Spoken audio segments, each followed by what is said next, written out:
serdecznie w 8. odcinku podcastu Odgłosy Sztuki, którego tematem jest zawód kuratora, kuratorki wystaw.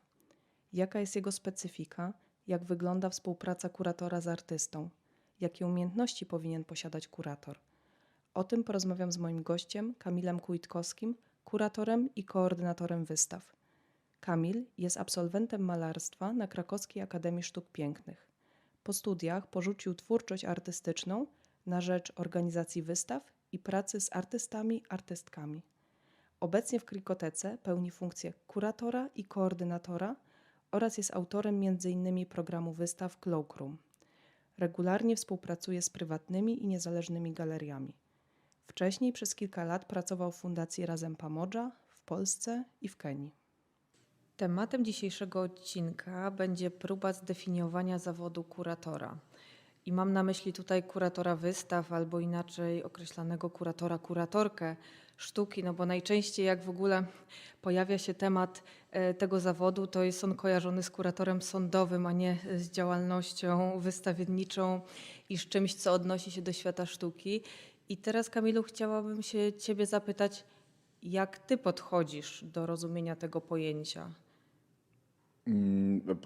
Fajnie, że zaczęłaś o tym kuratorze sądowym, bo to jest faktycznie bardzo częsty temat moich wyjaśnień na aplikacjach randkowych, kiedy pytają mnie o zawód.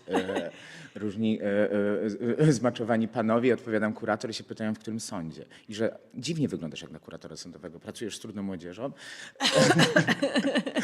Pojawiają się i wtedy wyjaśniam, ale najczęściej wtedy włączam blokuj. Stwierdzam, że to nie ma sensu. Wyjaśniać coś, co tak naprawdę jest trudno wyjaśnialne, bo nawet encyklopedyczna definicja jest absolutnie lapidarna i ten zawód wciąż nie jest wpisany dzięki też SPAP-owi do oficjalnej listy zawodów. Jakby nasz zawód oficjalnie nie istnieje. I myślę, że też nie... Ja trochę czasami romantycznie sobie myślę o tym zawodzie, że kurator to jest osoba, która tworzy bądź wspiera tworzenie opowieści. Jeżeli przyjąć, że sztuka jest to opowiadanie świata, opowiadanie opowieści, to kurator jest kimś, kto również te opowieści opowiada w swoich wystawach, powiedzmy, kuratorskich, albo pomaga artystom i artystkom budować i tworzyć ich własne opowieści i pokazywać je publiczności. No bo po drugiej stronie tej relacji w świecie sztuki mamy oczywiście odbiorcę, dla którego to pojęcie kuratora chyba jest najbardziej enigmatyczne. I na ile tak się zastanawiam, no bo oczywiście rozmawiamy jako dwójka kuratorów, którzy tworzą wystawę, na ile tak w ogóle my, tworząc prezentacje, wystawy poświęcone artystom, my bierzemy pod uwagę odbiorców, na ile oni są faktycznie dla nas ważni. W rozpoznaniu nas? Raczej nie w rozpoznaniu nas, tylko w tym, co chcemy stworzyć, czyli tworząc ten tak zwany, brzydko mówiąc, produkt, wystawę, czy w ogóle myślimy o odbiorcy i o tym, że to dla niego jest ta opowieść, czy ta opowieść jest taką próbą własnej opowieści. No ale to wiesz, to jest trochę takie pytanie, które tak samo można było zadać artyście bądź artystce. Czy jeżeli tworzysz, Tak. myślisz o odbiorcy, czy myślisz o sobie? Ja myślę, że bywa różnie. Myślę, że zależy też od kuratorów bądź kuratorek i myślę, że zależy też od miejsc, w których się tworzy. Bo chyba trochę inaczej się tworzy kuratorskie wystawy bądź kuratoruje wystawy w instytucjach publicznych, inaczej w mniejszych pop-upowych przestrzeniach, małych galeryjkach, o których ja już też lata temu się pogodziłem, że one są jednak bardzo wsobnymi jakby sytuacjami. To jednak opowiada się dla ludzi, którym się i tak wie, że się opowie, bo są bardzo środowiskowe sytuacje. Natomiast publiczność, tak, publiczność jest istotną rzeczą w instytucjach przestrzeni publicznej. Nie da się o nich zapomnieć na wielu poziomach. Od ustaw po nasze obowiązki, chociażby rozliczania się z frekwencji czy wskaźników przed organizatorami instytucji, w których pracujemy. Ja myśląc sobie o kuratorze czy kuratorce pracującej w instytucji, no my obydwoje właśnie taki zawód wykonujemy. Zawsze podkreślam to, że jednak jest w tym duża swoboda, no bo mamy zapewnione miejsce, gdzie możemy już daną wystawę pokazać. pewien określony budżet najczęściej też jest lub go pozyskujemy. No i też instytucja jest takim rodzajem legitymizacji dla danego twórcy. To znaczy dla twórców też jest ważne, żeby oni w tej instytucji się prezentowali, prawda? Jest też miejscem legitymizacji dla kuratora bądź kuratorki. To absolutnie nie da się o tym zapomnieć. Ja w Krikotece zacząłem pracować po paru latach kariery w prywatnych galeriach sztuki jako kurator i robiący wszystko, bo tak jest w mniejszych przestrzeniach. I absolutnie zachwyciło mnie na początku to, o czym ty mówisz. Jakieś poczucie bezpieczeństwa na wielu poziomach, również socjalnym. Tak. I pracowanie w pewnego rodzaju ramach, chociażby godzinowych, że nagle nie pracujesz 24 godziny na dobę, to się i tak zdarza czasem, ale w prywatnych galeriach dużo bardziej, jakby to jest kompletnie rozmyte. A tutaj nagle jest jakaś sytuacja pewnego budżetu, który gdzieś nie pływa, godzin pracy, które gdzieś nie pływają i też tak, dobre odbicie się do czegoś, co jest dla mnie ważne i cały czas w swojej praktyce robię, czyli ja to nazywam pracą na mieście, czyli poza Krikoteką staram się intensywnie pracować z krakowskim środowiskiem sztuki. Jest ono dla mnie strasznie ciekawe i z niego się zresztą wywodzę. No ale masz też na myśli, jak rozumiem, robienie wystaw w innych instytucjach, tak? Jeżeli przyjmiemy, że wszystko, co pokazuje sztukę jest instytucją, to tak. Tak. Okej, to jak już tak nawiązujemy do tego wątku, bo to, co dla mnie jest niesamowicie fascynujące, to chciałam, żebyś spróbował trochę opowiedzieć o swojej biografii, no bo z wykształcenia jesteś artystą malarzem. I jak Z nastąpiło... wyróżnieniem nawet. O, widzisz, no i jak nastąpiło to przejście z bycia artystą do bycia kuratorem? Ono tak naprawdę, bo ja sobie taką autoanalizę już kiedyś zrobiłem, kiedy faktycznie bardzo świadomie w pewnym momencie postanowiłem, że będę się określać jako kurator. Jako kurator od lat pracuję. A fakt, jestem absolwentem Akademii Sztuk Pięknych i tak czasem żartem mówię, że kiedy ktoś o tym wspomina, to trochę jak dead name wypominanie, ale tak nie do końca jest, bo ta akademia dała mi jakieś tam odbicie, no samo to, że jakby to środowisko i z czegoś mogłem wyjść, nie przeszedłem po prostu znikąd do zupełnie nieznanego świata. Tak naprawdę ta droga była bardzo prosta, bo nic mnie nie zniechęciło tak jak do malowania, jak pierwszy rok studiów w Akademii Sztuk Pięknych i ja chyba jeszcze na drugim roku, może tam raz chwyciłem za pędzel, ale uznałem, że jest to strasznie mnie nieinteresujące, mimo że zdawałem na Akademię o malarstwie marząc. I zacząłem szukać różnych innych modeli twórczości. Wtedy Akademia poza Wydziałem Intermediów oferowała 2 pracownie interdyscyplinarne na Wydziale Malarstwa. I kiedy po pierwszym roku wybiera się pracownie mistrzowskie, świadomie wybrałem obie jako interdyscyplinarne. Jako te, które pozwalają właśnie poszukiwać innych modeli twórczości niż tylko płótno i pędzel. I tam zacząłem tworzyć po prostu wideoart i instalacje i różnego rodzaju zabawy z tym, co mnie otaczało. I w pewnym momencie, z tego też zresztą był mój dyplom, zająłem się fan footage'em. I generalnie zacząłem tworzyć dzieła sztuki z innych elementów kultury, popkultury. A od tego tak naprawdę nie jest daleko od wystawy. Więc to gdzieś przepłynęło od wykorzystywania takiego złodziejskiego części kultury do tworzenia swoich wypowiedzi do pracy w modelu wystawy. Tu po prostu używam, nie, to jest złe słowo. A może nie jest takie najgorsze, że buduję swoje opowieści, teraz po prostu nazywane kuratorskimi, z prac artystów i artystek. No ale też obok tego się oczywiście pojawiły modele pracy z jednym artystą bądź artystką różnego rodzaju. Więc ta droga była gdzieś jakoś płynna. Ja też pod koniec studiów działałem z pewną grupą artystyczną, tam też trochę się bawiliśmy w różnego rodzaju wystawiennictwa. Robiłem ostatni zbiornik kultury, który, tak, można to brzmieć tak, że zabiłem zbiornik kultury, ale był to faktycznie ostatni zbiornik kultury, gdzie robiliśmy po prostu razem wystawy. I to po kolei, to już było zaraz po studiach, i to po kolei coraz bardziej się u mnie zaczęło pojawiać. Zacząłem pracować w Fundacji Razem Pamodża i tam już w ogóle wystawy były głównym punktem działania, właściwie otwierane co miesiąc, w 3 lata gigantycznego tempa, więc w pewnym momencie 2 galerie w Polsce i w Kenii, więc no już po prostu wystawy zostały ze mną. Ale tam nie pokazywałeś swoich prac. Zrobiłem tam raz wystawę, przyznaję się. To była ostatnia rzecz po swoim pierwszym pobycie w Kenii, w której byłem jako kurator i tam robiłem wystawy kuratorskie. Przyjechałem i zrobiłem trochę taki swój projekt. Właśnie też pytanie, czy to była jeszcze sztuka, czy co to było, czy to była właściwie samo zrobiona wystawa. Raczej tego nie wspominam miło i to chyba było takie pożegnanie się.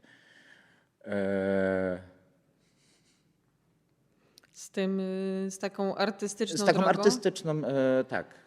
Chociaż można byłoby powiedzieć, że droga kuratorska też poniekąd jest pewnym wyborem drogi artystycznej, tylko po innej stronie. Oczywiście, prawda? że tak. Ja też bo to nie jesteś pierwszą osobą, która mnie o to pyta. Też powtarzam, że na pewnym poziomie odczuwania satysfakcji, takiego dreszczyku, który się ma przy tworzeniu, nie ma żadnej różnicy niż wytwarzanie dzieła sztuki, a wytwarzanie wystawy. To jest dla mnie ten sam rodzaj doświadczenia jakiegoś takiego nerwu twórczego.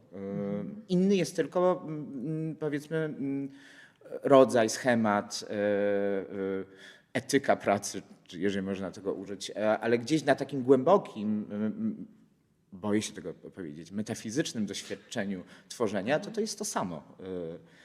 Ale myślę, że tak idąc dalej, ktoś, kto po prostu uprawia dekupaż, a bardzo to kocha, również może doświadczać takiej samej satysfakcji. To jest coś znalezienie, czy robi ceramikę na przykład, albo że to jest kwestia po prostu wewnętrznej potrzeby twórczej sprawczości. Dla wielu artystów też pisanie tekstów o tym, co robią. Mówię to w kontekście tworzenia wystaw jako kuratorka. Jest to duże wyzwanie. Natomiast jak ty przechodzisz na tą drugą stronę, to nagle ten tekst jest niezbywalnym elementem tego dzieła, wystawy, którą tworzysz. Czy to było dla ciebie w ogóle jakimś wyzwaniem? No właśnie nie, ponieważ ja zawsze byłem piszący i czytający. Nie wiem, czy będzie słuchać dużo moich kolegów z Wydziału Malarstwa, ale studia malarstwa, które ja pamiętam, to było parę lat temu, można je było przejść, przeczytawszy 2 książki u profesora Jankowskiej Marzec i na pierwszym roku, co i tak wzbudzało u niektórych popłoch, więc one były w dużej mierze intelektualne, to trochę było straszne. Zresztą Żmijewski o tym pisał w Drżących ciałach we wstępie, że w ogóle trochę się tak kształtuje artystów jak takich kolorowych nieuków, żeby nie mieli mocy sprawczej. Właśnie ten wstęp do Drżących ciał, gdzie on tym pisze o tym modelu edukowania sztuki, którego ja też doświadczyłem tak naprawdę, że można tak się prześlizgnąć nie wiedząc wiele. A mi zawsze się chciało wiedzieć. A czy twoje doświadczenie jako artysty myślisz, że pomaga ci w pracy kuratorskiej? To znaczy lepiej umiesz wniknąć w ten umysł i współpracować z artystami? Myślę, że tak, ponieważ są takie sytuacje kuratorowania symbiotycznego, powiedzmy, że się wchodzi w pewien moment w rodzaj procesu. Ja go też lubię i czasami nawet się rozmywają granice jakby kreatywności w tym, ale to jest też kwestia uczciwego siebie nazwania w takim procesie i pewien jakby potencjał kreatywny, który jednak sprawił, że w pewnym momencie myślałem, że będę artystą, mi pomaga. Ale też takie doświadczenie w budowaniu chociażby przestrzeni, jakiejś wizualnej narracji, nastroju i tak dalej. Dobry gust, strasznie konserwatywna kategoria, ale też można gdzieś jej użyć, czy w ogóle jakiś gust. Gdzieś to pomaga. A jakbyśmy się przyjrzeli właśnie tej relacji artysta, kurator w kontekście procesu twórczego, czy mamy takie sytuacje, gdzie kurator faktycznie uczestniczy i ma okazję obserwować ten proces twórczy? Czy ty się z tym zetknąłeś w swojej praktyce kuratorskiej? Kilkakrotnie tak, na różnych poziomach, w różnych intensywnościach, bo pewnie o to sama zapytasz, ale uprzedzę to pytanie, odpowiem. Uważam, że jest tyle rodzajów kuratorstwa, ile artystów, artystyki, ile wystaw. I że za każdym razem to jest inny model. I może to jest odpowiedź na pytanie, kim jest kurator. Że kurator to jest ten, kto potrafi znaleźć dla siebie odpowiedni sposób ustawienia pozycji wobec tej sytuacji, tworzenia wystawy czy tej prezentacji. I tak, uczestniczy się w procesie. Czasami się uczestniczy bardzo intensywnie. Są tacy artyści, którzy... oczywiście są artyści, którzy uważają, że i artystki, którzy uważają, że kuratorzy są w ogóle niezbędni. Są tacy, którzy potrafią powiedzieć, za mojej młodości to w ogóle tego zawodu jeszcze nie było, z takimi też pracowałem. A są też tacy, którzy sami na przykład piszą i dzwonią, w ogóle nie myślę o żadnej wystawie, ale czy chciałbyś być takim kuratorem, do którego czasami mogę się zgłosić, przegadać rzeczy, które robię, takim zewnętrznym okiem. Takim weryfikatorem. Tak, i tak to bywa. Albo czasami się bardzo długo pracuje nad jakąś wystawą i się dużo ze sobą rozmawia, albo czasami nawet nie dużo, ale co jakiś czas jest się w jakiejś takiej osmozie, że wie się, że dwie osoby gdzieś tam ze sobą rezonują. I jest się takim uczestnikiem procesu od samego początku. To też jest bardzo ciekawe. Bo ja rozumiem, że oprócz tych modeli, o których tutaj mówisz, mamy także czasami do czynienia z takim tylko i wyłącznie towarzyszeniem artyście w tym procesie i to także jest rola kuratora, że tutaj jakby nie chodzi o budowanie swojego ego. Absolutnie. I właśnie myślę, że to jest a propos tego, co powiedziałem wcześniej, że chyba najważniejsze w byciu kuratorem, być może dobrym kuratorem, jest umiejętność wybrania odpowiedniej pozycji. Również zrobienia wielu kroków wstecz, czasami wielu, również ze swoim ego i wrócenie do takiej w ogóle źródła słowa kurator, czyli opiekun, czyli jesteś w ogóle gdzieś obok właśnie, i wspierasz, ale się nie wtrącasz. Ale to jakoś się chyba uczy człowiek z czasem tego, kiedy wie, którą sytuację wybiera dla dobra finalnego efektu.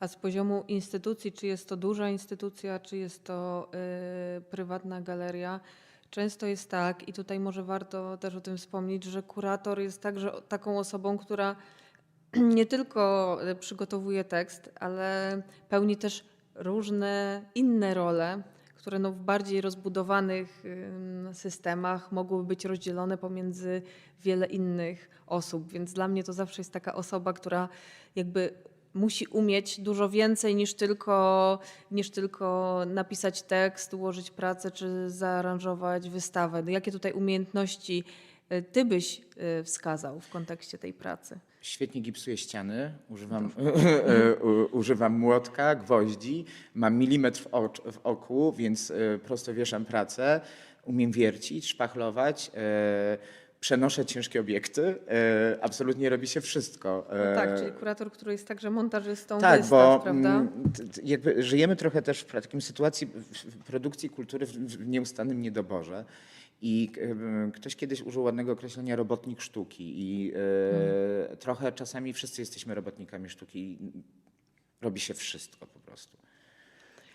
Chociaż znam takie legendy kuratorów nie wychodzących za biurka, legendy o kuratorach nie wychodzących za biurka, którzy jeszcze pamiętali czasy, kiedy byli nazywani kustoszami albo komisarzami wystaw. Aha, to są chyba jakieś duchy przeszłości. I nie rozróżniali śrubki od gwoździa, ale myślę, że my, którzy wyrastali trochę od takiego studenckiego robienia wystaw, to się naprawdę wie wszystko. I ja wiem, gdzie kupić dobre gwoździe i zamówić płytę pilśniową również.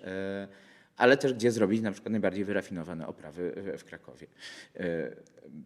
No okej, no, ale oprócz tego dużą częścią pracy kuratorskiej, o czym chyba jeszcze nie wspomnieliśmy, jest no, tak zwana papierkowa robota, prawda? Czyli też to pełnienie roli koordynatora, koordynatorki wystawy, odpowiedzialnej za no, tak naprawdę splecenie całej tej produkcji. Ja tą funkcję też robię. Robię zarówno w instytucji, w której pracuję, to jest tak naprawdę moje główne stanowisko, ale robi się też właśnie w małych galeriach. To wszystko się robi, tak. Zresztą bardzo dużo koordynatorów tak naprawdę ma jakby ambicje bycia kuratorami, bo są na przykład historykami sztuki, zajmują się koordynacją, bo chyba poza tylko Łodzią nie ma studiów przygotowujących do pracy koordynacyjnej w instytucjach. Tam jest taki jakiś... W Łodzi jest coś takiego? Tak, to Justyna Michalik prowadzi. Wiem, Justyna Michalik tam prowadzi jedne zajęcia. To jest też praktyka. I myślę, że często się pojawiają ludzie, którzy mają po prostu ambicje pracy w sztuce, w kulturze, tworzenia wystaw, ale zaczynają od tego, że to jest trochę niższy level instytucjonalnie. Przepraszam. Pytanie też, czy każdy musi być kuratorem, prawda? Czy wszyscy, którzy chcą pracować w świecie sztuki, na przykład, no, czy wszyscy, czy część z tych osób nie lepiej odnajduje się w samej produkcji wydarzeń, czy w jej koordynacji i tylko jest taki mit, że no, każdy chciałby być kuratorem. Wydaje mi się, że to jest też już mit nieprawdziwy. Absolutnie, absolutnie tak. Nie każdy chce być kuratorem. Może też dlatego jest tak nas niewiele, ale są ludzie, którzy się świetnie odnajdują i uwielbiają pracę w produkcji. Ja to średnio lubię, ale wolę jednak tą pracę merytoryczną, intelektualną, I we bliskiej współpracy z artystą, no ja też z zdecydowanie. artystą i z materią, bo to czasami z się materią, oczywiście. też masz to doświadczenie pracy z samymi pracami, nie z artystą, no bo też wystawiamy artystów nieżyjących, albo tworzymy w ogóle wystawy z prac pozostawionych. No tak, albo tworzymy wystawy grupowe, gdzie tych Tak. artystów bierze udział bardzo wielu no i jednak kładziemy nacisk na budowanie jakiejś narracji. Ty wspomniałeś o tym, gdzie się można nauczyć koordynacji. Z mojej perspektywy jest też wiele miejsc czy wiele okazji po to, ku temu, żeby ćwiczyć to, jak się wystawę kuratoruje. Kiedyś były takie studia podyplomowe, już ich nie ma, no ale chociażby na UJ jest chyba specjalizacja kuratorska na studiach magisterskich. Tak. Moje pytanie do ciebie, jak ty do tego podchodzisz? Czy te wszystkie rezydencje, stypendia, specjalizacje są w stanie tego nauczyć? Myślę, że mogą nauczyć teorii, ale jeżeli teoria nie spotyka się z praktyką, no to nie jest zbytnio potrzebna. Ja przez lata miałem syndrom oszusta, przez to, że faktycznie wszyscy moi znajomi kuratorzy i kuratorki są po historiach sztuki, zarządzaniach kulturą i tak dalej, a ja tam mówię, no ja jestem Wydział Malarstwa. Tak cichutko, no. Tak cichutko. Jakbym nie miał do tego prawa, jakby trochę to podważało to, co robię, za małą ilość wiedzy, która i tak gdzieś tam była. No tak, pytanie, czy trzeba nieprzeczytana. skończyć historię Czy sztuki, trzeba żeby być... skończyć historię sztuki. I ja myślę, że tego się tak naprawdę, pomimo kursów, teorii, rozmów, wykresów, po prostu tabel, robienia wystaw przez kuratorów, tego się uczy organicznie, popełniając masę błędów, potknięć, robiąc głupie rzeczy, wystawy, których się wstydzisz, ale to jest jakiś taki element nieustannej praktyki, też sprawdzania siebie i możliwości tego modelu, jakim jest wystawa. Modelu, który jest o tyle też trudny, bo troszkę też czasem pół żartem zaczepnie mówię, że to jest trochę tak, jakbyśmy się ciągle zachwycali możliwościami telegrafu, bo taki model wystawy White Cuba, no to już ma mniej więcej prawie tyle lat, no troszkę jest młodszy, a ciągle to robimy. Ale może być też tak, że tak naprawdę nie ma lepszej metody do pokazywania sztuki, tak jak nie ma lepszej metody na wpuszczenie światła do pomieszczenia niż okno. Mogą być tylko jego różne kształty. No w jaki sposób też pokazywać sztukę odbiorcom, no bo Tak. to dla nich w większości powstają te wystawy. Oni mogą sztukę oglądać w mediach społecznościowych, no ale przede wszystkim oglądają je w instytucjach, no bo te instytucje, jakiekolwiek by one nie były, no legitymizują te sytuacje, prawda? No a mówiąc o różnych tych modelach kuratorskich, może chciałam cię zapytać, no mówiliśmy o takich kuratorach, którzy po prostu nie są zatrudnieni w instytucji, tylko pracują jako freelancerzy, ale czy też kuratorką się bywa tak od czasu do czasu? I czy to ma sens? Pytanie, jakie to są zakresy czasu od czasu. Znaczy, mi jest trudno powiedzieć, ponieważ zdarza mi się być kuratorem nadprodukującym. Ja jakoś tak wręcz w bulimiczny sposób czasami pracuję. W sensie, że dużo tych wystaw powstaje naraz. Dużo tych wystaw powstaje naraz. To są różne też moje jakieś do zbadania jeszcze powody. I tak naprawdę od lat trochę poza może taką przerwą, kiedy dochodziłem do siebie po pracy w trudnych warunkach, jakby nieustannie to robię. No tak, i trudno z tego wyjść. A Trudno z powiedz tego mi, wyjść. Zresztą wiesz, jest też coś takiego, to jest też taka pułapka, w którą się samemu wchodzi. Ja pamiętam parę lat temu był taki raport dotyczący pracy w kulturze, w którym jednym z fragmentów, to pewnie nawet miał już tą jakąś swoją nazwę, był lęk przed niebyciem, że kiedy znikniesz na chwilę, to już nigdy nie wrócisz. I ta nieustanna presja bycia w projekcie, w tworzeniu czegoś, też myślę wielu z nas dotyka. bycia w procesie. No. Nie no, myślę, że to mnie na pewno zdecydowanie dotknęło w kontekście chociażby urlopu macierzyńskiego, tak? Nagle nie macie w danych projektach, w danych wystawach przez dłuższy czas. Nagle wiele rzeczy się zmienia, otwierają się galerie, te inne upadają, pojawiają się nowi artyści, inni znikają i nagle wchodzisz jakby do zupełnie innej rzeczywistości. Tak, to jest jakiś gigantyczny lęk, że nagle tak, jakby ciach, no nie? Kończy się kariera. A artyści, którzy wchodzą także w rolę kuratorów, w tym też kuratorów własnych prac, jak ty do tego podchodzisz? Z tym kuratorowaniem własnych prac mam największy problem, bo też zdarza mi się powtarzać, że kurator to jest trochę taka sytuacja. O, jak mnie ktoś pyta też, kim jest kurator, to ja mówię, no to jest trochę taki redaktor książek. Jak ktoś w ogóle spoza branży, i w ogóle jak pyta, a po co w ogóle ci wszyscy kuratorzy są? Mówię, jeżeli przyjęliśmy, że nie wypuszczamy książek bez redakcji, żeby nie było tam błędów, to przyjmijmy, że nie wypuszczamy takich opowieści, właśnie opowieści, jakim jest jak wystawa, również bez drugiego Ciekawe oka. spojrzenie. I trochę kuratorowanie swoich własnych wystaw to trochę jak redagowanie własnej przez siebie napisanej książki. No zawsze tam będą błędy. No Chociaż tak, no myślę, bo że- już wiemy, co chcemy tak, i co czytamy. Mhm. Chociaż są też artyści, którzy myślę, że świadomie grają z modelem wystawy i po prostu bawią się w wystawianie. I to jest ciekawe. Takim artystą jest na przykład, co obserwuję od dłuższego czasu, Robert Kuśmirowski, który No tak. jakby świadomie gra w ogóle z modelem wystawienniczym, z modelem kuratorowania innych, ale przy okazji siebie. I jemu się jakoś to udaje. No ale on też jest artystą totalnym, więc może po prostu dlatego. A jakbyś miał tak na koniec zastanowić się nad tym w ogóle, czy są takie cele i marzenia w kontekście twojej pracy kuratorskiej, które są przed tobą, które chciałbyś osiągnąć albo które sobie wyznaczasz?